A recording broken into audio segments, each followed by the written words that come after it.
if people, when they hear the phrase, when they chant the phrase, mean equal rights for Palestinians, well, even if that would, in theory, lead to the end of Zionism, and even if that might work out badly, it might work out badly for the Jews in Israel. It could, I don't know.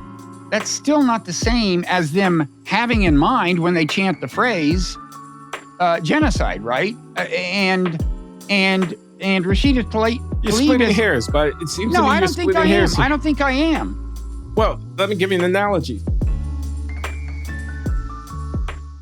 Hello, everybody.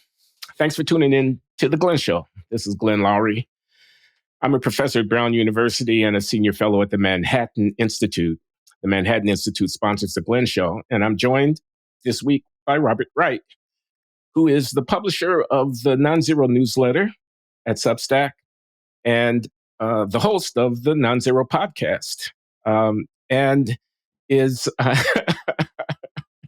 I said I was coming home to Papa when he and I were talking before we started recording because Bob is responsible for me to be in this podcasting business all those years ago when he invited me to become a contributor at his platform, bloggingheads.tv.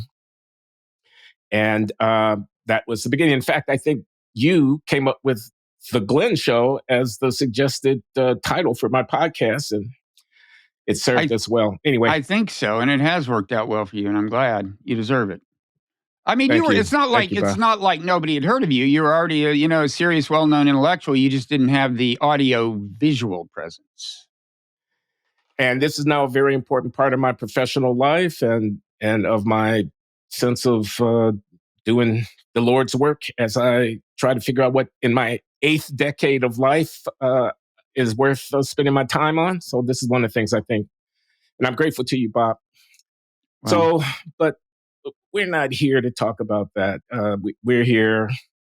I'm reaching out to you because I've been following your coverage at your platform of the war in the Middle East, of Israel and Gaza and Hamas.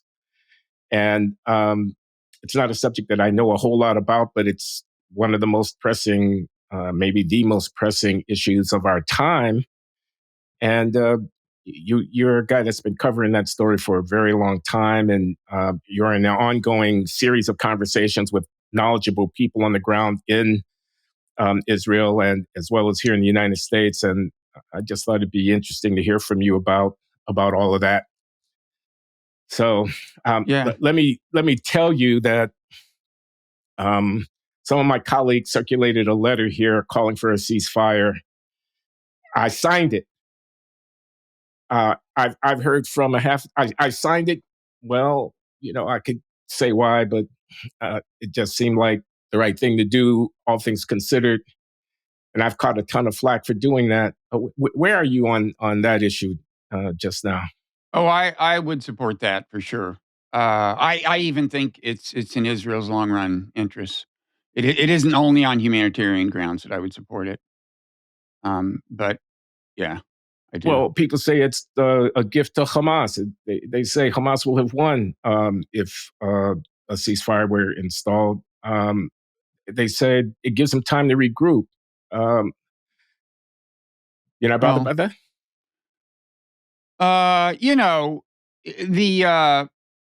I listened to a recent conversation with you and John McWhorter about this, and John said something that I so disagreed with that I wrote it down, and it speaks to exactly this point. And as you know, I like and respect John a lot, but reasonable people can disagree on this subject. So here's what he said. He said, there is nothing we can do to make them stop. They are not the PLO, meaning Hamas. They don't want to sit at a table and negotiate. They want Israel to go away, and they're not going to stop wanting Israel to go away. And so to not try to exterminate them is to essentially settle for things maybe being calm for 5, maybe 10 years, and then they're going to do it again. If they don't go in there and uproot Hamas, then this is going to keep going. Now, I wasn't wild about the word exterminate, but in John's defense, I would emphasize he's not talking about all Palestinians. He's talking about Hamas, all the people in Hamas. So there are a few things here. The PLO was once famous for killing civilians. They weren't always sitting down at a table. They changed. Okay, this this has been known to happen. I mean, they weren't exactly like Hamas before that, but extremist groups have been known to become more moderate. There are a couple of other points. One of which is just that, my view is that the ultimate source of an extremist group being able to marshal the kind of resources it had to marshal to do this, including human resources, including, something like 1,700 Hamas militants were killed in Israel, on October 7th. These guys, I think they had a good idea, and their mission apparently was to go penetrate as far as you can and wreak as much havoc. Well, if they gave it much thought, they probably realized there was a pretty good chance they're not coming back alive. And, you got to ask what motive, how do you get a bunch of people willing to do that? And I think it begins with a lot of hatred of Israel. That's my view. And, you said you have watched this documentary. I watched Death in Gaza from 2003. Really depressing. And one interesting thing about it is I think it shows kind of, the two sides of the coin. I mean, the people kind of on the pro-Israel side or the pro-Israel right. I don't like the term pro-Israel because I think many of the so-called pro-Israel people are advocating things that aren't in Israel's interests. But anyway, people on that side will say, you don't understand. Hamas is a death cult, okay? Right. This isn't about root causes. It's a death cult, and we have to get rid of it. And then people on my side say, well, you have to think about the root causes. Like these kids that are now, 75% of the people in Gaza are now homeless, Glenn. They've been driven out with bombs falling around them. And these boys who are 8, 9, 10, 11 years old, even if they come to conclude that Hamas shouldn't have done this, do you think they're not going to hate Israel? I mean, this is just a feast for terrorist recruiters down the road.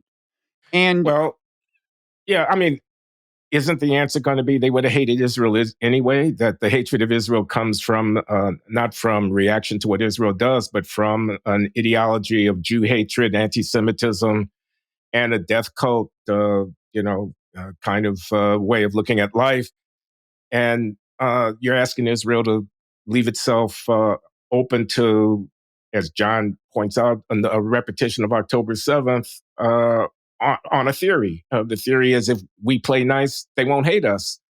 That's suicidal. I think there is a very stubborn problem of the kind you described, absolutely.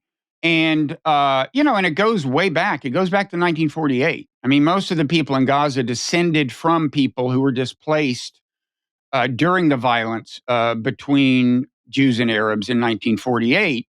So they think of themselves as victims from the get-go, and it starts then.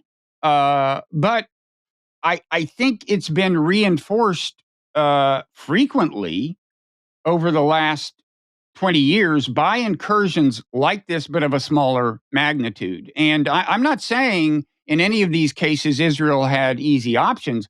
I'm just saying, what they're doing right now is kind of what they've been doing, but on a larger and more intrusive scale. They basically, when Israelis die from missiles coming from Gaza, Israel goes in and kills 10, 20 times as many Palestinians as died in the original attacks they're retaliating for. So this is it's bigger, it's worse, it's more violent, but it's kind of the thing they've been doing, and that hasn't worked.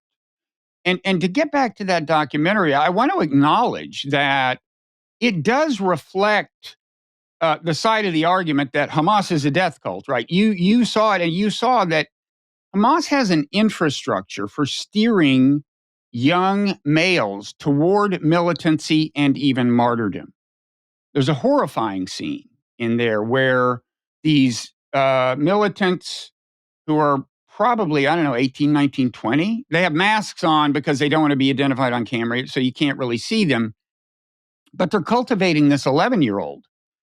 Right now, he's going to be going out and watching for Israeli soldiers and reporting back to them, because the Israeli soldiers won't kill an 11-year-old as a rule, at least.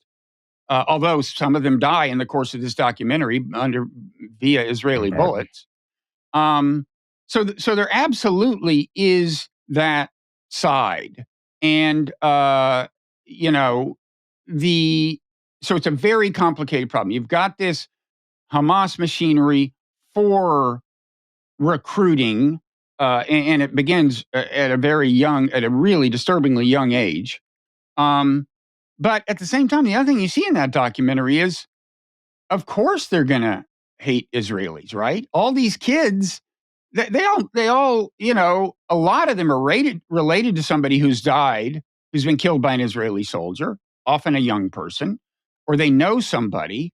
It's just, and the only Jews they've ever seen are Jews with guns who are oppressing them. Now, of course, things have changed in Gaza, and I actually want to talk about that. This was 2003 when Israel was still occupying it, which it is still doing in the West Bank. But so I acknowledge the complexity of the problem, but I think it's extremely naive to think that you can do what Israel is doing right now and not wind up with a generation of people who are just ready to be recruited by whatever the next Hamas is, if they wipe out Hamas per se. And nobody even has an idea of, like, how do you get somebody other than Hamas to be running the place afterwards, right? It's like, I haven't heard a serious idea. Well, we can get to that too. I want to devil's advocate you a little bit here. What would you have Israel do? Maybe the horse is already out of the barn on the hatred problem, given that we can't go back and undo all that's been done to generate this enmity. Israel's now actually confronting this threat to security on its border. What would you have them do? That's, I would have them first acknowledge that it's a very long-term problem. I mean, stop doing a lot of the stuff that's being done, okay? In the West Bank right now, settlers are engaged in what can only be called ethnic cleansing, okay? It's clear. They are going to Palestinian villages and either saying, if you're not gone in 24 hours, we kill you, or burning down their olive groves, or shooting them and killing people. I mean, if you compare the numbers of displaced Palestinians in the West Bank pre-October 7th, post-October 7th, or the number killed by settlers pre-October 7th post, it's clear that right now is a major ramping up. And villages have been vacated. It's working, okay? And Biden is not, he kind of talked about it, but I mean, first, just stop doing things that are obviously unwarranted and illegitimate and in violation of international law. And don't make the problem worse. And I would say what they're doing in Gaza right now is, in the long run, making the problem worse. So first, stop and don't make the problem worse. I'd say that. The long run solution is, I guess, something we'll get to, and it has to do with two-state, one-state, and it is extremely challenging. But right now, I don't see where Israel is heading that culminates in anything other than either the flat-out undeniable ethnic cleansing of the West Bank and Gaza, or what is undeniably apartheid, which many people think it already is, and you can certainly make that case, right? And if Israel wants to live like that forever, I guess they say we can maintain a hold of an apartheid-like situation, and or we can just intimidate all the Palestinians into going into Jordan and Egypt or something, maybe. But these are horrible things to I would think to contemplate for Israel. And what I was just going to ask you, Bob, what you talk to people in Israel from various walks of life, journalists and academics and activists and whatnot. What are you hearing about the internal dialogue amongst Israelis of various degrees of progressive political orientation about what's happening now? Well, I think the country kind of collectively has moved to the right, you could say. I mean, uh, they've there's a kind of a hardening of, well, first of all, I think their hearts toward the people in Gaza. I think the suffering in Gaza is not preying on the consciences of Israelis the way it might have if the provocation for it hadn't been so atrocious and dramatic. But also, I think more of them are saying, yeah, this is just the way it's going to be. We're going to have to just play hardball from here on out. So I think the Israeli politics have moved in a really unfortunate direction. Now, there may still be a certain amount of animosity toward the settlers on the left, which would be good, because if you could at least calm things down on the West Bank, that would be good. But at the same time, we're still in the immediate aftermath of October 7th. So it's not, I mean, Israeli attitudes can change. But yeah, right now it's the left. I mean, honestly, even the left was not paying a ton of attention to the Palestinian situation for the last, almost since the Second Intifada, or maybe the last kind of gasp of an attempt at the two-state solution, which, well, whenever you want to mark that, late in the Bush administration, during the Obama administration, whatever. So look, things are grim all around, but let's not make things worse. And I don't think we have time to get into the possibility of this becoming a wider war with the U.S. Engaged with Iran, but that would be another benefit of a ceasefire is to make that less likely. Um, but if I could go back into the history, do you have another question or another thought? No, go back. Well, I'm going to ask whether or not you think it's even a feasible objective to eliminate Hamas. I gathered from your earlier comment that you may not think so, that, people go underground, or Hamas 2.0 emerges after the decapitation and eradication of the infrastructure of Hamas 1.0. Yeah, I think either Hamas or rebranded Hamas almost certainly emerges. I mean, and other Israeli goals are gravely complicated by this. They would like to normalize relations with various Arab countries, and have with some, but relations with those countries are going to be strained now. But there is to get back to John saying that Hamas isn't the PLO. They don't want to sit at a table and negotiate. There's a part of the history of Hamas that it doesn't get any coverage in the mainstream media, and I'm going to write about this probably in this Friday's Nonzero newsletter. But if you ask, well, how did they get to be running Gaza in the first place? And the standard answers say, well, they seized control by force of arms in a civil war by dethroning Fatah, the other party. And then sometimes some people will, and that happened in 2000, I think, 7. And then some people will say they won an election in 2006. And you got to wonder, well, wait, if they won an election, why did they have to fight a civil war to acquire power, right? And nobody ever asked that question, but there's an answer. Okay, so after Israel withdrew from Gaza, there was an election to see who would represent the Palestinians broadly in Gaza and the West Bank. Hamas wanted to run in the election. The U.S. said, fine. The U.S. was really big on these elections. Israel said, okay.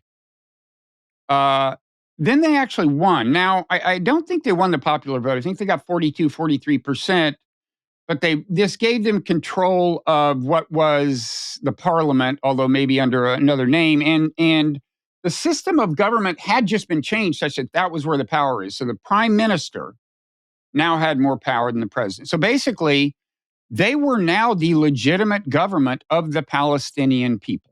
in both Gaza and the West Bank. As I understand it, that's right. I'm just doing the research, but as I understand it, that's right. But they won the election. They were by the U.S.'s own lights, at least the way I was talking before the election, they were the legitimate representatives. But they had a charter that denied the legitimacy of Israel, as I understand it, and that was the reason that they weren't recognized. That's kind of true. Let me go into it a little further. So there's a piece about this. I mean, the short story is the U.S. said, "Wait, we said you could run. We didn't say you could win." Okay, we're not gonna. We're cutting off funds, and we even cut off funds that were tax revenues of the Palestinian people themselves that were channeled through Israel. Okay, you don't even get your own tax revenues. So unless you're willing to revoke your provision of your charter and recognize the legitimacy of the state of Israel. That is correct. That's correct. That was among the demands. So let me read to you a piece from John Judas. Well, let me finish the story. Apparently, what we did was we not only did that, we encouraged Fatah to overthrow Hamas by force. So, and we channeled weapons to them. We got Egypt to send them weapons, and we did all this stuff. I mean, we sometimes people say Hamas gained power through a coup. Hamas was the victim of an attempted coup, and they fought back, and that's how they gained control of Gaza. Okay, now there was, and the thing is, John said they won't sit down and talk. Actually, right after the election, the leaders of Hamas were saying, "We'll sit down and talk." I actually, it's funny you mentioned Blogging Heads. I went back and found a Blogging Heads I did, where I actually went to the trouble in 2006 of cutting in the videos of Hamas leaders, and I don't mean they were saying, yes, we're now, Nelson Mandela, but they were saying, people saying, well, would you talk to Israel? And they were like, well, if Israel do A, B, and C, if Israel this, the point is they were not saying, no, the war must continue. They were talking about long-term truce. And let me read you from this John Judas piece from 2013 in the New Republic. By the way, he's got a good new book out on the future Democratic Party. You might be interested in talking to him. I don't know, but so he's talking about there was the Deputy Secretary General of the UN, who was also representative to the Middle East Quartet. The quartet was U.S., Russia, UN, and European Union. And here's what John says about this period before the Civil War started, but after the election. According to a mission report from De Soto, who was the UN representative to the Middle East Quartet, Abbas and the Hamas officials wanted to create a unity government of the two parties. Okay, so Abbas, who was still running the Palestinian Authority, wanted a joint government of Hamas and Fatah, his party. Abbas was convinced that Hamas, which had not campaigned against a two-state solution, would allow him to pursue negotiations with Israel. And De Soto and the UN wanted the quartet to open, quote, a channel of dialogue, unquote, with Hamas. Like Abbas, they believed that Hamas's decision to participate in elections indicated a willingness to lay aside their opposition to the peace process. Instead, the U.S. supported a violent overthrow, okay? Now, and I want to emphasize, some of this evidence is maybe a little sketchy. I think John rightly says that the preponderance of the evidence supports this view that's what the U.S. did. There's an earlier Vanity Fair piece that did some of the original reporting. Now, okay, here's the part where you're right. The quartet, I guess, certainly the U.S., demanded that Hamas said that aid would be cut off to Hamas unless it agreed to recognize Israel, abide by previous treaties, and renounce violence and terror. Now, you just got to understand, like at that point, for it to agree to recognize Israel would have been such a 180-degree pivot as to be really a politically at best, awkward thing for it to do. Okay. And the fact that that wasn't the first thing it was going to agree to do doesn't mean you could not have ushered in a period of peace that eventually led to peaceful coexistence and possibly to the explicit diplomatic recognition of Israel. I mean, remember, as of a few years ago, there were, Saudi Arabia still doesn't have diplomatic recognition of Israel. It's possible to live in peace with a country and not recognize them diplomatically. But in any event, to me, this was like saying, we're going to give you an offer you have to refuse. Honestly, if you understood the politics of Hamas and so on. But my main point is, look, Abbas himself thought this was doable. Okay. He thought that, we can get, and he knows these guys, right? And he says they'll let us negotiate for a two-state solution. Okay. And we didn't pursue that. Now, I have no idea what would have happened if we had. But my point is, we have repeatedly not done things like this. And so we'll never know, But the idea that there's this essentialism, this incorrigible evil in the heart of Hamas that can never change. Well, it's probably truer now than it was then, but I don't think it was true then. And one reason it's truer now is possibly because of what we did then. And so I would say, let's re-examine the way we have handled this whole thing. And I could talk about a lot of other aspects of the way we've handled the Middle East, and just maybe ask if whether, however arduous it seems to take a different path now, maybe in the long run, we should.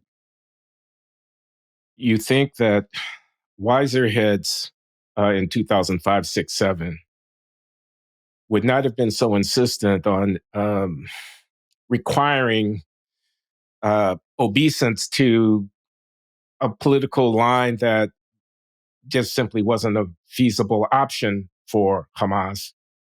And that this is a counterfactual, had wiser heads prevailed and allowed this terrorist organization, I mean, that's what they're going to say, right? Isn't it? They're going to say, you want us to negotiate with terrorists? We don't negotiate with terrorists. To assume the political leadership of the Palestinian people as a whole, that we might be in a better place now. And I mean, I can hear my Israeli friends saying, you want us to gamble with our survival on such a speculative line of argument? No, we're not willing to do that. I think they're gambling with their survival right now. I mean, I think this war could get a lot bigger. Now, I think there are definitely people in the Israeli government who aren't bothered by that prospect because they would like the U.S. to go to war with Iran, because they see the Iran as the head of the snake. Again, I would say Iran is exploiting a massive amount of hatred that I grant you is going to be not trivially easy to reverse, but that's the way I'd look at it. But anyway, Israel thinks that, sees Iran as the root of the problem, I think, to a considerable extent, and they would like to see the U.S. go to war with Iran because they think that would take care of it once for all. Now, if you look at U.S. military interventions over the past 20 years, I would say be careful what you wish for. They seem to never work out as you hope. And Bibi Netanyahu confidently predicted that our invasion of Iraq would lead to, peace, love, and understanding or something. So I think, look, there are. So my view is that in the long run, it's more threatening to the state of Israel to continue down this path. I understand. I think one reason Israelis would say they don't want to go down this path is something I think you alluded to. There is a view in Israel that's pretty common that they're going to hate us no matter what we do, right? Now, they may put it different ways. They may say they're going to hate Israel. Everybody hates Israel. Look at the votes in the UN. Or they may say anti-Semitism is just this kind of universal constant. It doesn't matter what we do. I don't agree. I don't agree. I don't mean to say that Israel is responsible for the existence of the hatred, although I think some Israeli policies have definitely played a role in amping it up. But I just want to, I think it's best to have these conversations without even discussing who's to blame for what and just talk about how things got bad. What were the causal forces? My view is that, hatred of Israel and anti Semitism are not universal constants. And of course, few people in Israel would put it quite that absolutely. But that over time, if fewer Palestinian kids see their relatives killed by Israelis, that will make the hatred, at least if nothing else, less high than it would have been, and that's a start. Um, I mean, really, Glenn, what good thing do you see happening as a result of the current path in God? Well, I guess you don't because you signed the petition. God bless you. Yeah. I listened to Tucker Carlson interview a retired American military person, Douglas McGregor, I believe was the guy's name, Mm-hmm. talk about the tactical problem that actually rooting Hamas out of the tunnels and byways and highways of Gaza would require, about exposure of your forces, about the difficulty of that kind of close combat and all of that. And I mean, his point was there going to be a ton of civilian casualties, so on. His point also was that you call for a ceasefire. Well, you've got your ground troops in harm's way. What are you going to do? Leave them in place? They're sitting ducks. They can't just sit there. You'd have to withdraw them back, and that's part of the reason why people don't want a ceasefire. But I don't know what to say when asked about this conflict, because I feel like I don't have enough command over all of the facts, and it's so fraught. That's another thing I wanted to actually ask you about. I mean, there's the intensity of people's feelings about this thing. I mean, it's so easy to offend. Yeah. Uh, one of my old friends said I might as well have been waving a Hamas flag to have signed that petition. All the petition called for was ceasefire because of buildings falling down on families and hospitals imploding and kids getting killed. Yeah. So where is the blowback coming from? I mean, these are people or yeah, these are friends, and then also people who follow the show. And some of them make comments that are public. Some of them write me privately and say, I like you. I think you're a good guy. Too bad you got your head up your ass on this one. Yeah. Well, I just think, look, reasonable people can disagree. And I understand, look, Israel naturally feels itself to be in a precarious position in a way that Americans cannot really intuitively understand. I get that. It's been like that from day one, given the circumstances of its birth. And, of course, at the same time, it's natural that all the displaced Palestinians since Israel's birth would not have started out this whole process in a good mood. I mean, that's the thing. I can understand the sentiments on both sides. And look, there's a ton of things I would advise the Palestinians to do differently. But the thing is, my tax dollars aren't going to Hamas, and my government doesn't have any leverage over Hamas directly. So, I talk about the mistakes I see on the Israeli side. What do you want the Biden administration to do differently? Well, first of all, they're in a political dilemma. I mean, because there's now enough among younger Democrats, including a lot of younger Jews.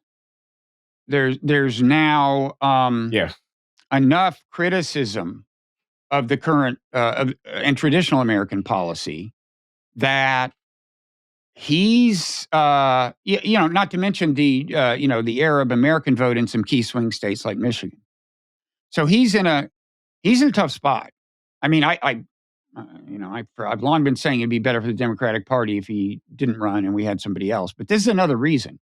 is that he's now mired in this, and he really kind of can't win, at least in the among Democratic voters, because there are obviously a lot of people on the pro-Israel side, and that's the environment he's used to, is the traditional pro-Israel community, and it's still a very formidable thing. But you mentioned how hard it is to talk about this stuff. It's been like this forever, since I've been doing it, and that's a long time. Did you in 1987, Glenn, I had a 1-hour conversation on a park bench in Jerusalem with Bibi Netanyahu, just me and him. Wow. Marty Peretz, I was at the New Republic. I was about to become acting editor. Marty is, of course, a pretty fervent Zionist. And he thought, well, nobody can be editor of the New Republic for even 7 months, which I think was going to be my tenure, without me sending them on the official Israel mission. So I talked to a lot of people. So I've been doing this a long time, and expressing intense criticism of Israel and America's policy toward Israel is like a perilous business. And there are people who and formidable actors in American politics who like to stigmatize it and want people to think that criticism of Israel amounts to anti-Semitism. And I personally think that has been a bad thing for Israel. I think more robust speech about Israel and America's policy toward Israel would have led to better policies in the past. What do you make of the censure of Rashida Tlaib? I think it's disgraceful. I mean, especially the 20 or so Democrats who voted for it. I did a piece in Nonzero about the phrase "the river to the sea," and that was kind of the heart of the indictment of her. People said it amounted to, right? I don't know, call to eliminate Israel or anti-Semitism or genocide or something. Various things were said about her. By the way, excuse me for interrupting. I heard you and Eli Lake in a conversation, and he went after you for, I think, using that phrase, or he characterized it as essentially calling for the destruction of Israel, and you countered that, and I think that's what you were about to say. It means different things to different people, including within the, if you look at these pro-Palestine marches where they chant it, where my daughters have been. I mean, they think of them as pro-ceasefire rallies, but they go and there are Palestinian flags and people chant "from the river to the sea, Palestine will be free." The people in those marches mean radically different things about them, and a good number of them don't really have any, people started chanting it. They started chanting, they don't know. They don't have any idea what it means. But it's to a lot of kind of progressive Palestinian Americans and Palestinians, it is like a call for equal rights for all Palestinians between the Mediterranean and the river, the Jordan River. Let the Palestinians in the West Bank vote, for example, give them due process of law. So now, would that, if you gave them and everybody in Gaza the vote, would that lead to the end of Zionism? Probably eventually. Zionism meaning, explicit preferences for Jews in the law, like when it comes to immigration and certain kind of obscure property rights. Yeah, that would probably end. And it might work out very badly. I'm not saying it wouldn't. But you can imagine it working out well. You can imagine staging it in a way that worked out well. It certainly, there are all kinds of ethnic groups that are not the majority in the democracy, but do okay. My main point is just that if people are thinking about, if people, when they hear the phrase, when they chant the phrase, mean equal rights for Palestinians, well, even if that would, in theory, lead to the end of Zionism, and even if that might work out badly, it might work out badly for the Jews in Israel. It could. I don't know. That's still not the same as them having in mind when they chant the phrase genocide, right? And Rashida Tlaib. You're splitting hairs, but it seems to me I don't think I am. I don't think I am. Well, let me give you an analogy. So a person says white lives matter. They come to a rally and people are saying, end police brutality, get your knee off my neck. And they have a sign that says white lives matter. Now, white lives do matter. And a person who says white lives matter might well think, all I'm doing is affirming the value of white life. There's nothing wrong with that. But Yeah. that's disingenuous. They know full well that they're saying it will be interpreted by the people on the other side who hear it as a repudiation of the claim that Black Lives Matter. Likewise, Congresswoman Tlaib knows full well what it sounds like if she stands in the well of the House of Representatives or whatever and says, from the river to the sea, Palestine will be free. To Zionists and friends of Israel, it sounds like she wants to drive the Jews into the sea. She knows that when she chooses to say it. But that still doesn't mean she means that, right? And they're saying she means it. I mean, the Marsha Blackburn, senator from either Kentucky or Tennessee, said she's calling for genocide. Yeah. Also, I mean, not all the people chanting that do know that. Believe me, I've talked to my daughters. Okay, and they're Jewish friends. I said to one daughter, I've talked to both of them about this. They've both been arrested for refusing to disperse. I can't tell you how proud I am of them. Just not even because of this issue, just that they have convictions that would lead them to do that. But I said to one of them, like, have you talked to your Jewish friends about this? She said, all my friends are Jewish. They're like with me at these demonstrations, and they're chanting the same stuff. We just had at Brown University, excuse me again for interrupting, I don't know, a few dozen Jewish students who had taken over and refused to leave the administration building, calling for the university to get behind a ceasefire. And they were all Jewish students who felt compelled to take a stand on the issue. So, yeah. Now, I hear you. I agree we should try to educate everyone about how what they're saying is perceived. And that's what I said in this piece I wrote.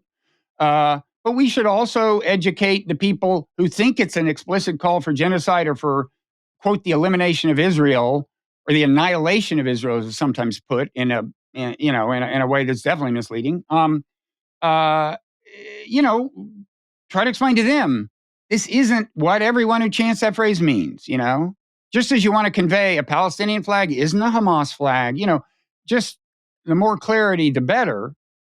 Because it's a problem. It's a problem in America. It's leading to scary things in America, including anti-Semitism and attacks on Muslims too. How would you react to this argument? One person, one vote between the Jordan River and the Mediterranean Sea means that a political majority will be empowered to undo the miracle, which has been the transformation of Palestine into this modern, technologically advanced, economically prosperous, vital, free society. And it's like one person, one vote, one time. You end up with, well, take a look around the neighborhood. Why should I expect an outcome at the end of the day any different than what I'm seeing in Damascus or what I'm seeing in Baghdad or what I'm seeing in Cairo or whatever? And you're asking me to commit Israeli society, Jewish society, suicide. So it's as if you're taking the position, yes, Israel has a right to exist, but not as a Jewish state. And I thought that was the whole point. Well, there are people who think a two-state solution is still possible. I've traditionally supported that. That would leave a Zionist state intact. Now, among the misconceptions floating around is that the Palestinians were at one point offered a state. When you and I say state, we think of a sovereign state. It gets to control its borders, decide who can go out, who can come in. It gets to control its airspace. It can have as big a military as it wants, and so on. Well, Palestinians were never offered that kind of state. Leaving aside, the state that supposedly Yasser Arafat turned down was none. Right. It was not that. Okay. And there were other things about it. And I mean, look, Arafat, I don't know what his political issues were at the time, but a state as you and I think of it has never been offered to the Palestinians. And the other thing I'd say is if you ask people who think a two-state solution is very unlikely, including me, well, why is it going to be so hard? The first thing they'll say is we got all these settlements in the West Bank. You now have, even in the standard two-state formula where the settlements closest to Israel stay intact and the Palestinians get land swaps to compensate for those, but the settlements further away are evacuated. That I believe that's now over a couple 100,000 people evacuated. And if you've seen, it's certainly in six figures. If you've seen how hard it was to evacuate like 10,000 from Gaza, there are documentaries about that on YouTube. Settlers didn't want to go, especially in the current Israeli political climate, where the settlers, the wildest of settlers, now have friends in the cabinet. The craziest of settlers doesn't seem likely to me. So I do have a question, and I hate to keep dwelling on the past, but part of my message is quit doing what you've been doing. And I just have a question. If Israel was really ever serious about a two-state solution, why have they continued to, under every single prime minister since 1967, increase the number of settlers? Why is that? Because as they knew, by the way, as right after the 6-Day War in 67, the legal guy in the foreign ministry, whoever is the head legal person, was asked about the legality of settlements. He rendered a position. It was that they violate the Geneva Convention against the transfer of civilian populations to territory acquired by force. Israel signed the Geneva Convention. So every one of those settlements is technically a war crime. And Israel has continued relentlessly to create them. So, and yet they say, well, we really would like a two-state solution. I mean, really? Why do you keep making it closer and closer to impossible if that is really your hope? Well, I can't answer that. I can conjecture that there's an ideology about the connection of the Jewish people to the lands of Israel, Judea, Samaria, and so forth, that came vividly to life in an active way after 1967, and that continues to reverberate now 60 years down the line. And it's very hard for the machinations of Israeli politics to extirpate it, and maybe there's not the will or the desire to do so. Politically, yeah, I understand the internal politics that have played a role in this, but it's a democracy, and so, I mean, this is the position of the state of Israel. I'm just saying, to act as if the Palestinians are the ones who don't want a two-state solution when they've never been offered an actual state, and Israel has systematically made a two-state solution less likely, it's just misleading. And it's like, I'm trying to divorce this whole conversation from a conversation about who's to blame for what. You can go back to 1948 and way beyond, and it's hard to pick out a single party in this conflict. Okay, I'm not trying to do that. I am saying that it seems like if we're going to talk about how we solve this problem, we should at least be clear on what has happened in the past. So let's just quit saying things that aren't true about how we got here. Where are the Palestinians in the West Bank whom you say are being ethnically cleansed, being cleansed to? Where are they going? Within the West. They're still within the West Bank. I mean, they're the number, I looked at the numbers. In the 18 months before October 7th, there was something like 15 per week were being displaced from their home. And since then, it's like 250 per week. And they go to other parts of the West Bank. Now, they may cross line. There's this area A, B, C, or whatever it is, where there are different jurisdictions, and there may be some of those that they find more secure in light of the settlers' hostility. And also, look, the settlers will say they attack us. There certainly is some of that. There is militancy on the West Bank, but since October 7th, the violence has been pretty one way. And in fact, Israel has been arresting a lot of suspected militants. There's over 1,000 Palestinian males who've been put in jail. So it's, the violent resistance in the West Bank is not the heart of the problem right now.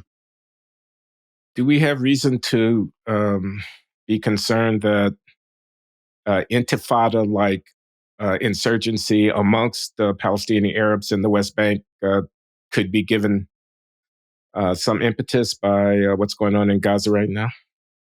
I don't know. I mean, the Second Intifada, per se, was rendered very difficult by the construction of the wall between Israel proper and the West Bank. So it's much, going into, blowing up pizza parlors in Tel Aviv and Jerusalem is way harder than it was, even if you can find the people who do the suicide bombing. And this, by the way, was certainly a traumatic experience for Israel. And is another case where, it's like October 7th in that it did not serve, Hamas did it, and it did not serve the interests of the Palestinian people. It was a real watershed, I think, in Israeli psychology about dealing with the Palestinians. But so that kind of intifada is harder. I mean, I guess the settlers are now the more likely targets of the violence, but look, more and more of them have guns. The soldiers basically back them. They're going to win an armed struggle in the West Bank. The ethnic cleansing is going to happen. That's what it's going to amount to. And I don't mean it's definitely going to happen. I mean, an amping up of the violence in the West Bank is going to lead to more ethnic cleansing. If there is an amping up of violence, even if a lot of the initiative does come from the Palestinian side, it's not going to work out well. Unless from the Palestinian side, the goal is to engulf Israel in a regional war. And they think that can be a step toward it, right? But that's not going to work out well for anybody. So, look, it's grim. It's grim. But, I just want to get back to one thing quickly. Jimmy Carter wrote a book called Palestine, Peace, Not Apartheid. And he wasn't even saying it was apartheid. This was, 20 years ago or so. He was, maybe less. He was saying it's like becoming like apartheid. And if you've been to the West Bank, you know what he means, right? I mean, they can't vote. The Jews who live 100 yards away can. They can't use the highways. They have no due process of law. The military can just imprison them. And, one soldier will say they did this, and that's the end of the story. There's no serious adjudication. Life on the West Bank for Palestinians is a whole lot like apartheid.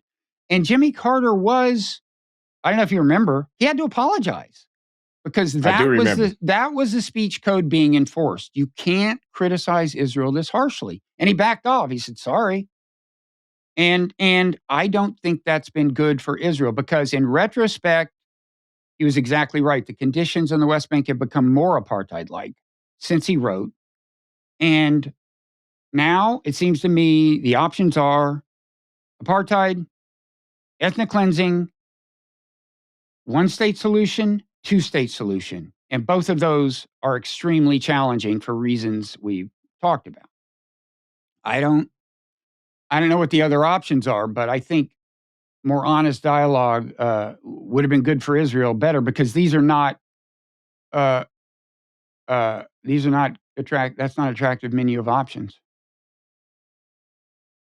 I'm finding it hard to resist the conclusion that at the root of the problem are, on the one hand, an insistence that the state be a Jewish state, and on the other hand, the refusal of the indigenous population to accept a Jewish state. and we're at an impasse.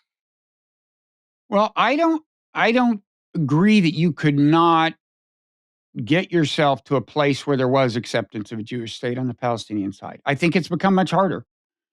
The more settlements, the harder. And October 7th and the aftermath has made it harder. And I personally think the Israeli reaction, the magnitude of it, has made it harder than it had to be. Although inevitably October 7th was going to make it harder.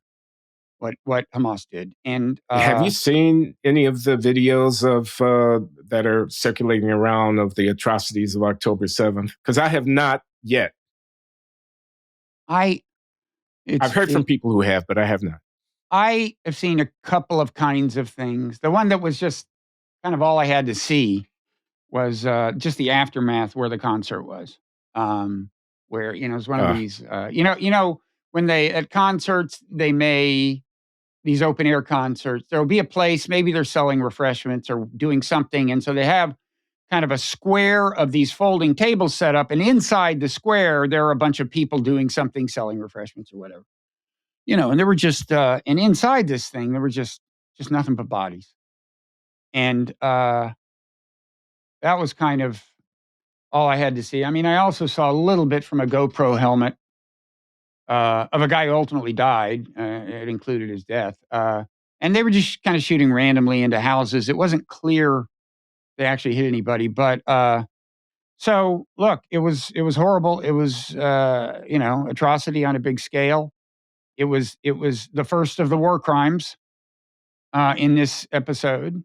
I think Israel can now be said to have committed war crimes in response, but it was absolutely an atrocity. So you're mindful of the psychology of victimization and how it entrenches hatred on the Palestinian side in Gaza.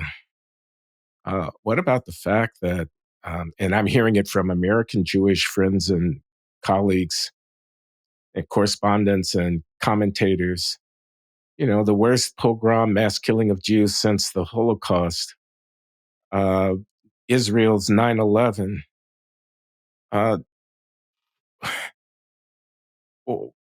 It seems to me that foments a psychology of fear and an insistence upon security and, frankly, an insistence upon revenge.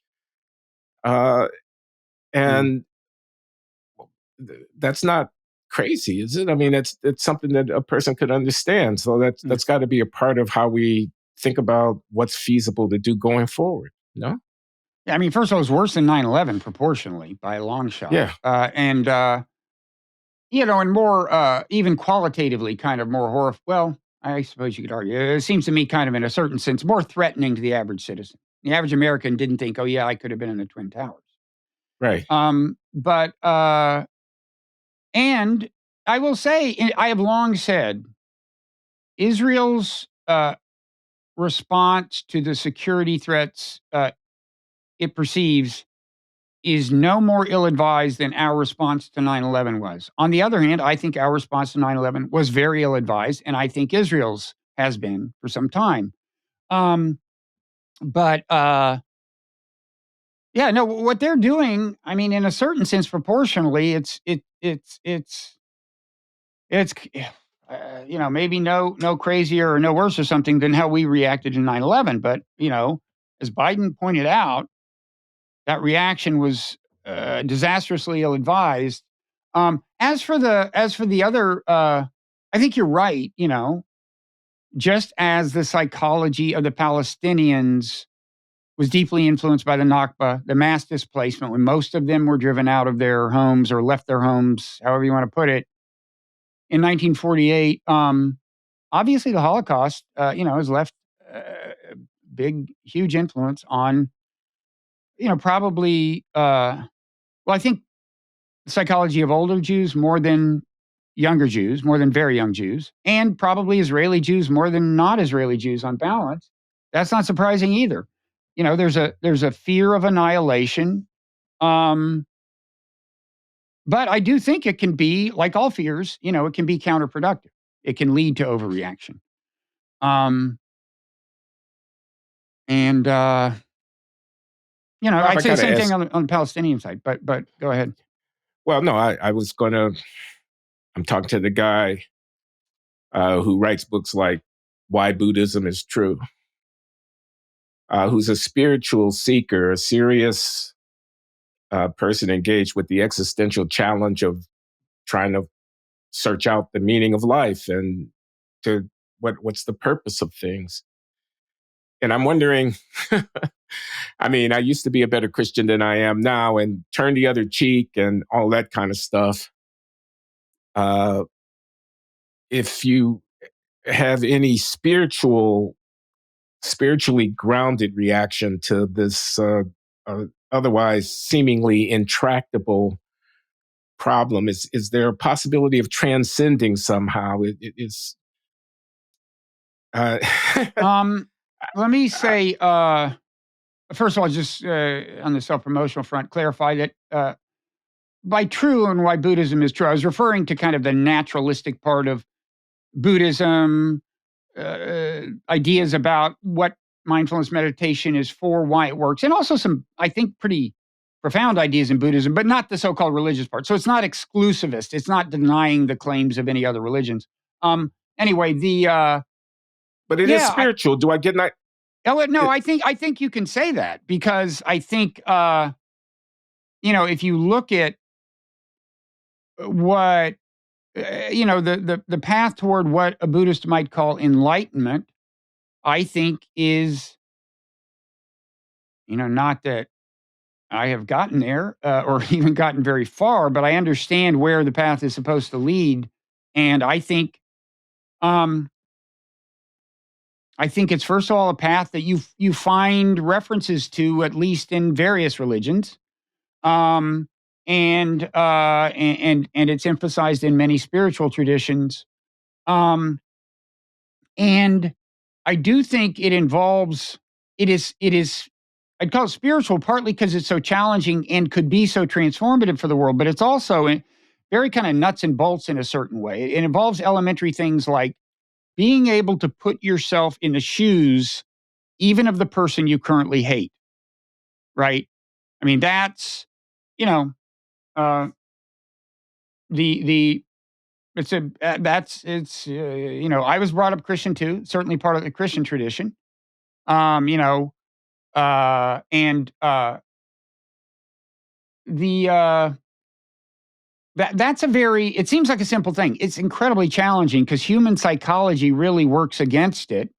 And I'm not even talking about empathy in the sense of feeling their pain. I'm just talking about understanding their perspective. There's a more heartening documentary people could watch than Death in Gaza, although that's very valuable. It's called I think it's called Disturbing the Peace. And it was done around maybe 12, 15 years ago, but it's a group of Palestinians and Israelis who get together, who have transformations of their own. One of the Palestinians had once stabbed an Israeli soldier or policeman. One of the Palestinian women was on her way to do a suicide bombing when she was arrested. So these are people on both sides who change the way they look at things. And there's one line in there. I think the Israeli guy said, "I realize, we have a lot in common. For example, we're both willing to kill people we don't know." And That's a very interesting statement. yeah, it's a and then some of these guys after October 7th caught up online, so they're on YouTube, I think, videos of them talking. But it's look, I think the world is at a point where, in a way, nothing short of transformation that you could call spiritual uh, will do the job. I've thought that for a while. And that doesn't mean you have to believe in a God or anything. I'm talking about the it's I think it deserves the name spiritual because of, first of all, it's emphasized in the spiritual traditions, but also it's because of how challenging and transformative it is and how radical it is. It's although the exercises involve kind of mundane things like actually putting yourself in the shoes of the other person just to understand the way they view the world and why they view it that way. not to feel their pain, but just start that way. It involves these things that don't, they're not mystical. They don't involve spooky forces or anything. But if you went all the way with them, which very few people have done, it would be a really radical transformation of your perspective. You would, you know, you look at the world like an anthropologist from Mars. You would like never say, "I've got a dog in that fight." And I think that would, give you a clearer view. It occurs to me that to ask for forbearance uh, from Israel in its reaction to the events of October 7th is got to be, if it's going to be a successful ask, grounded in something more than just a cause and effect. If you do this, that will happen. It's look down the game tree, 5 moves, and your outcome is not as good as it would be if you were to forbear. It seems to me that it requires a call to higher ground somehow, Mm-hmm. a acting not in your calculated interests, but in conformity with some sense of what's just or right. Right. And I don't know enough about the Jewish tradition, but I'm inclined to think, from based on what I know, that there are rich veins within that tradition of reflection, contemplation, and worship and prayer and study that might be brought to bear here. Mm. And it looks like if you don't bring that dimension to the table, the arguments are not going to be sufficient.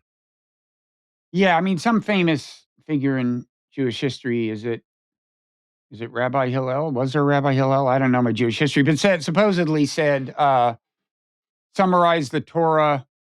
Was the idea? Can you summarize the Torah while standing on one foot? I don't know how it's set up, but he just says something like, "Don't do things to other people you wouldn't want them to do to you. The rest is commentary," meaning the rest of the Torah is commentary. Okay, that's something we all accept, but to I think to implement it in the way that to implement it in the richest way.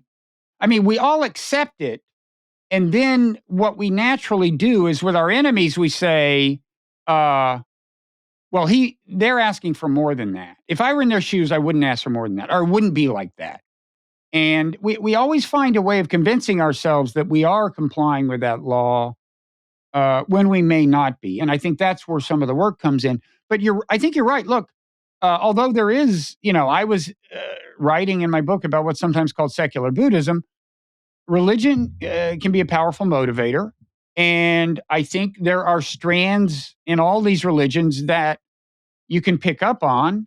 And in my book, The Evolution of God, I made the argument that, whether a religion seems at the moment to be evil or benign or benevolent, depends on which scriptures people are choosing to emphasize. And that in turn is shaped by kind of circumstances on the ground, so to speak. Like, how are they viewing the other group?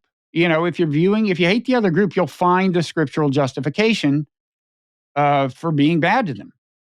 But whereas if you see the situation as non-zero sum and potentially win-win, you'll be more inclined to find the part of your scripture that justifies treating them decently. It's an argument. It's people may disagree, but I think religion is ultimately a malleable thing in that way. And that was the argument I made in the book. Yeah, great book. I'm going to close this out here, Bob. We're talking about Israel, Gaza, Palestine, war, death, and revenge, and how to go forward. We're kind of outsiders, but we're both responsible contributors to the public discourse, and we're addressing ourselves to these difficult issues, and we're doing the best we can.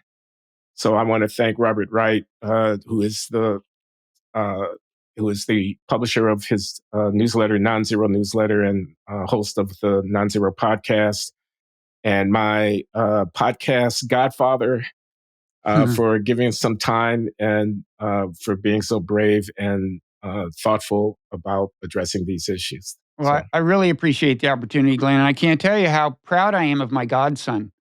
And if my godson is in his 8th decade, as he says, which, as I understand it, doesn't mean you're over 80 if I'm doing the math. No, right? no, it means I'm halfway You should through clarify that. You should clarify that. It does not mean that. But no, so Bob, God knows how old I am. I'm as old as Israel. I was born in the very same year. Is that right? Yeah, 1948. Wow. Well, if I'm your godfather, who knows how old I am? But that's amazing. You look half that, Glenn. Keep it up. Whatever you're doing, I want you to send me the Glenn diet. The Glenn diet is embodied by my lovely wife, Loury, who is very assiduous about making sure that I don't drink too much alcohol, that I don't eat too much carbohydrates, and that dessert is once a week. Ooh. So she's doing a good job. And I'm working out 3 times a week. I've got a personal trainer guy that runs me through my paces 3 times a week. So I'm doing my best. It's working. Thanks, Bob.